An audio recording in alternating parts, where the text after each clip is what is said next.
All right, guys, welcome back to the channel. My name is Ryan. I'm the owner of Carolina Stand Shop, and this is Saul Yeti Cooler. I'm manager of the stand shop. Hey, bro, get the fuck out of my seat, dog. What are you doing? Didn't we hire you to do the concrete? Get the fuck out of here.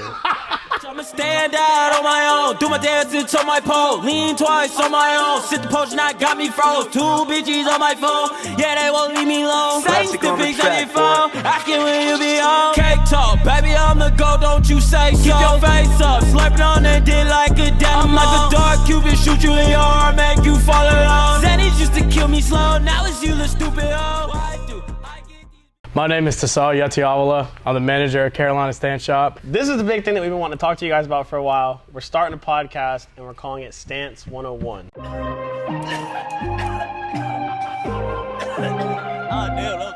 We're going to talk about all the different builds that can be out there, how you can build your car in different ways and stuff like that, and then our personal favorite builds and how we like to build our own cars. From the good, the bad, to the rice. and then the shit. You're in the rice. Yeah, the rice. I guess the first question we're going to talk about is why did we choose Stance cars as a... Actually, no, fuck that. We need to talk about how the Carolina Stand Shop started first. Actually, no, I feel like if we talk about how we got into cars first, that bleeds into the shop. Sure, Tasal, you start. Why would I start? You were here first.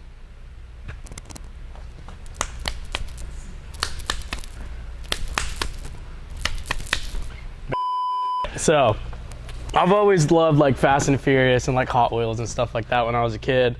And then I was Do they have Hot Wheels in India? they're like the little ones that the wheels don't move and shit, like, because I didn't know what axles were back then. Like, just sticks and like the tumbleweeds and stuff like that. Continue. Anyway, I always liked doing that when I was growing up and stuff like that. And then I was finally old enough to get my own car. I had like a little Civic on some wheels and stuff like that. It had some stuff. Yeah, it was bad. It was horrible. But then I finally decided I wanted to get a Genesis Coupe. So I got that car. It took me like a year to get a set of BC Racing coils for that car. It just kind of started from there. I got the BC Racing coils, I got wheels, and then it just became like an addiction after that. Then I started like, I was like, you know what, like I know what to do with this stuff kinda, like I'm not the best at it. So I was doing little side jobs in my garage, like, you know, someone would bring me a Black and Mild and a Monster and like $20 and I'd put their wing on or something like that. And Did you live in the hood? I did, you've been there. We do not affiliate with gang violence. I started doing little side jobs and stuff like that to make extra money so I could build my own car while I was being a waiter. Then I went to welding school and stuff like that, which I didn't really do anything with that, and that didn't work out. But then Ryan all of a sudden called me one day and was like, Whoa, you're going way too far. okay, We gotta stick on topic. stick on topic. Stick on topic. All right, so why I chose Stance. Y'all have already heard the whole spiel on the channel like 3 or 4 or 5 whatever videos ago. Basically, it was just, I went to a little preppy school. Everybody had nice cars. I didn't have a nice car. So I got this little Honda Prelude thing, and I didn't know nothing about cars, but I figured I could take that car, put some money into it that I didn't have, make it cool, and then hopefully fit in with everybody else. Well, it just so happens that once I did that, people kind of started liking the car. And it was a 92 Prelude versus, you know, whatever period correct Mercedes, Audi, whatever was there. And people started liking it, so I kind of got addicted to it. At that time, I was paying people, though, because I didn't know, obviously, how to do anything. Eventually, I realized I worked at Starbucks. I made minimum wage. I didn't have any money. You gotta put that photo of him in the Christmas costume. Absolutely not. Please. Absolutely not. Anyways, It's so bad. I started to realize that I worked at Starbucks, and I didn't have the money to carry on with this lifestyle. Which was kind of the same thing I did being a waiter. So realistically, I had to figure out how to do some of the stuff on my own. So I kind of YouTubed it, did the whole YouTube mechanic ordeal, figured it out. Well, I guess fast forward, I don't know, 4 or 5 years, shit jobs, you know, whatever. And I came up with this idea. And this idea was, I was working at the time at like this restoration shop. And this idea was just basically just to do some side work, because I've been known to make side work and stuff like that and do it. And I kind of just made a little business out of it. And I didn't expect it to go anywhere. And then it blew up.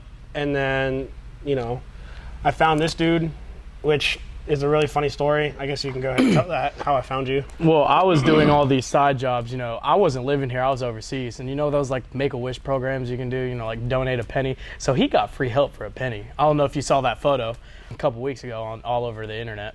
insert photo here. This was back when the old shop was like 5 minutes away from my house. Called me, he was like, hey bro, if you're not working or anything, can I pay you to come hold these flares for me while I fit them up and everything? And that was on Johnny's car, which was the first big build you ever did?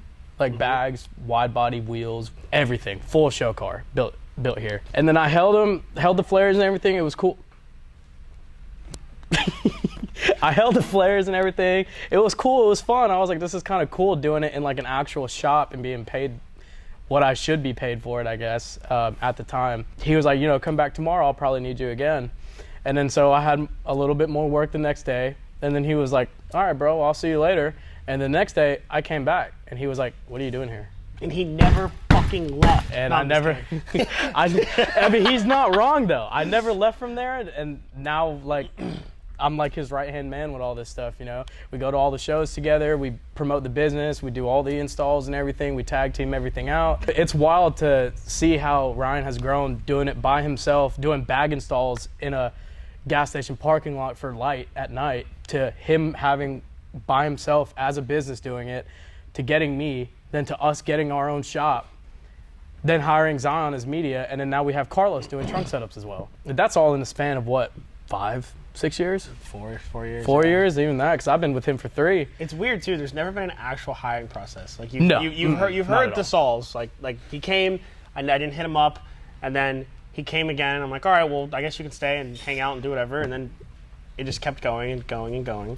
So then that was 2-3 years ago, and we've trapped and made a bunch of cool cars and done like really well. And then started to get into trunk setups and starting to try to make them really, really nice. And we had Carlos coming in on his off days and sometimes at night and stuff like that. And then Carlos got busy and he was starting to do like a lot of, stuff for his own job and stuff. And He had a kid. He had a kid, and we got behind, and we didn't have anybody to make the trunk setups. So then I was like figuring, hey, I got to find somebody else to do these trunk setup for us because I'm damn sure not doing them because we don't have enough time. So literally I was in the process of doing that, and then Carlos walks in here with a Stance Shop shirt on and says, I quit my job, I'm ready to work, let's go. Knocked the trunk out in like 2 hours. Knocked the trunk out in like 2 hours. Now that was a week ago, and he also has not left since.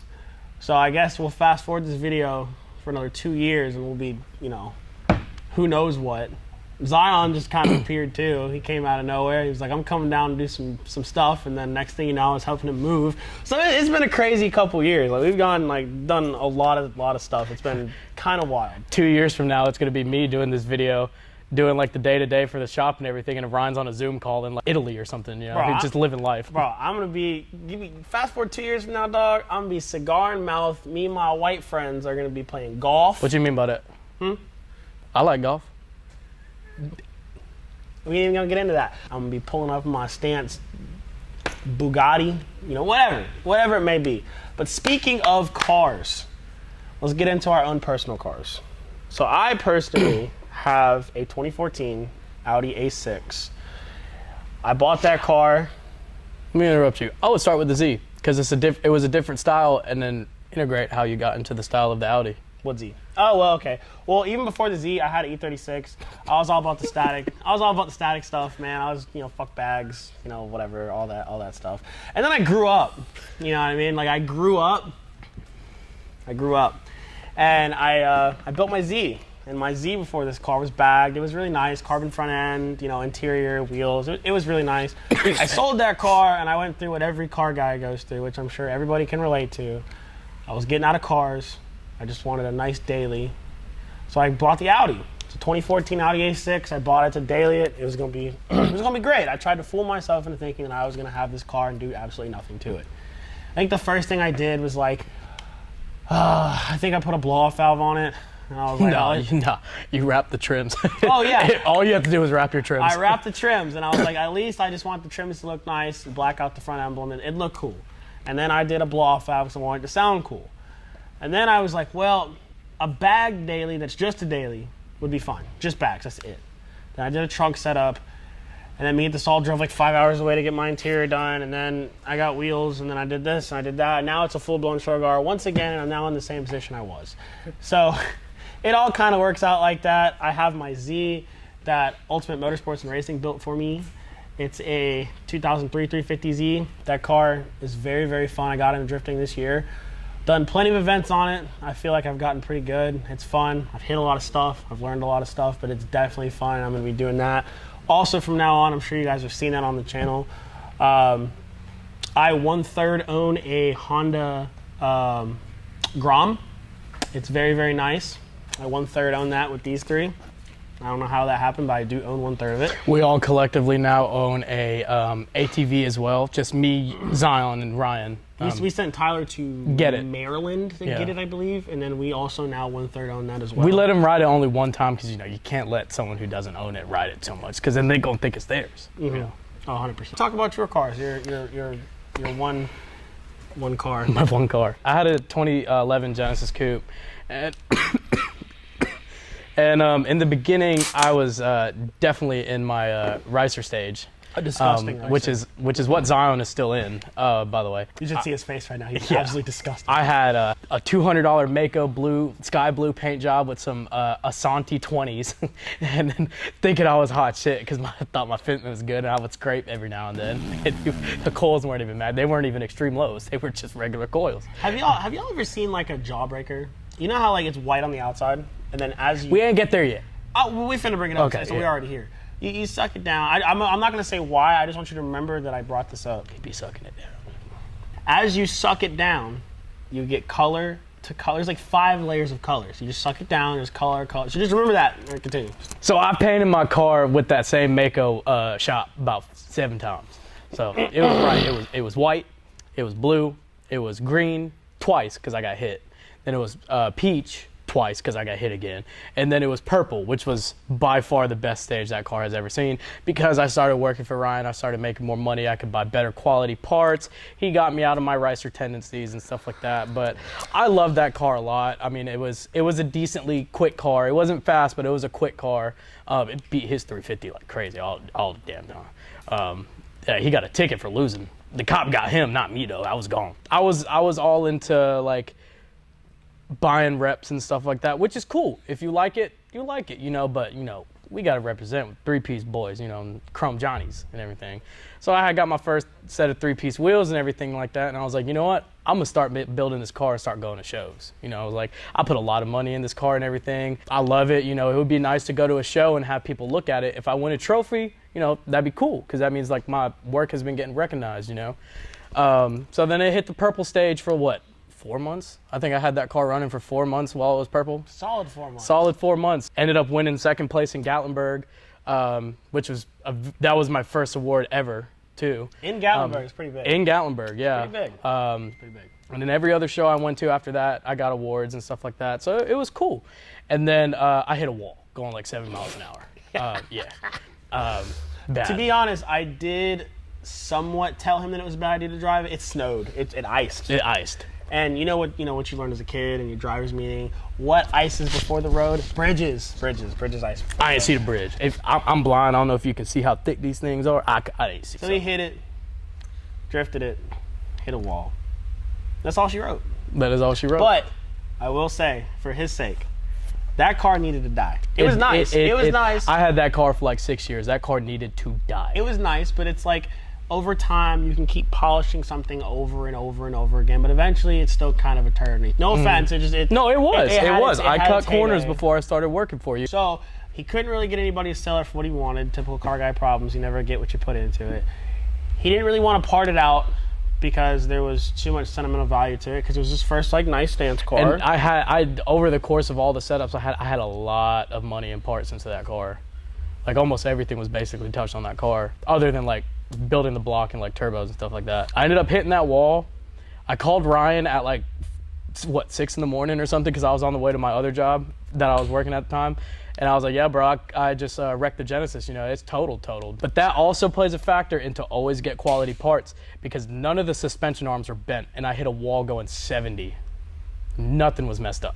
That's valid. And it's important to use quality parts because when it's time to part your car out, you can get a lot of that money back by parting your car out.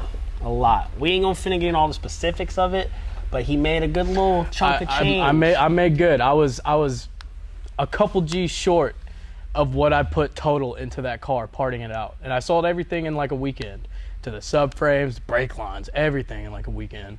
So I now drive a 2017 Infiniti Q50. And before we kind of get into that, the way me and Ryan work, we kind of butt heads when we work, and we always try to push ourselves to butt be my better. head. I I do. hate it. I hate it. And it helps us drive each other to work better, put out better quality work and stuff like that. We just sit on opposite sides of the shop and just work harder because we're mad. Where the channel locks at? And when it's all said and done, the car's fire. The car has came out fire and everything. Ryan, with his Audi, ended up going VIP style versus when I had the Genesis and when he had the 350, we were the more tuner, sporty, on-air 3-piece wheels and stuff like that. So it was more of like a sports tuner car. And then he got into VIP and I was like, you know, this stuff is kind of cool. So I got out of a coupe car. Everyone told me to stay in a coupe car, and I was like, because they were like, you don't need a sedan, you know? And I was like, you know, I want to try a big body. So I got a sedan, I got the Q50. I started going VIP with it. I'm on custom AG wheels. I got my tables made, and we're about to do a trunk setup that Carlos is gonna do, hopefully. We have one exact week left until we leave. Not only, my car's done. Honestly, for the first time, that's not even bragging, my car for the first time in years has been done like 2 weeks before the show. Like I'm just driving it right now. Like I don't have no problems. I don't have any new You ain't got no problems? new problems in the car that I don't already know about. And How your triceps feel? new problems that I don't deal with every day. You ain't got no bash. But other than that, the car is running great. Now for these other people in here, not so much. Zion's car just got done today. The Saul's Mine's car, probably not gonna get done. It's probably gonna get done. We have maybe 7 cars here, like built show cars that need a lot of work. Appreciate that. That need a lot of work to get done for Gatlinburg. And we have to finish those in exactly 1 week, on top of finishing the Saul's car, on top of finishing a lot of stuff. So we have a lot of stuff to do. Like I said, we wanted to, you know, get a video going and get a podcast going, and we wanted to make this like the introductory video.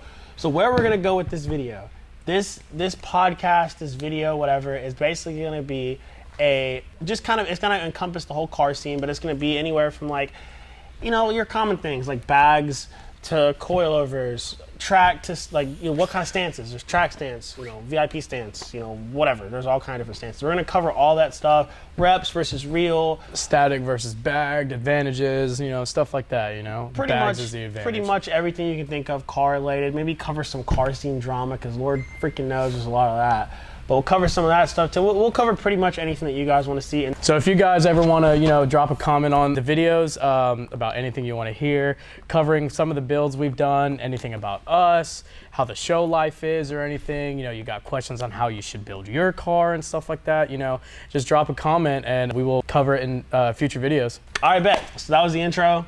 We will see you guys in the next video. And please, like the Saul said, give us some ideas in the comments. We already have a bunch of ideas laid out, but definitely give us some more that we can incorporate in. And we'll see you guys in the next video. I can't even work on your trunk. You're fucking not record. What does that have to do with me? Oh, because I'm going to be right there.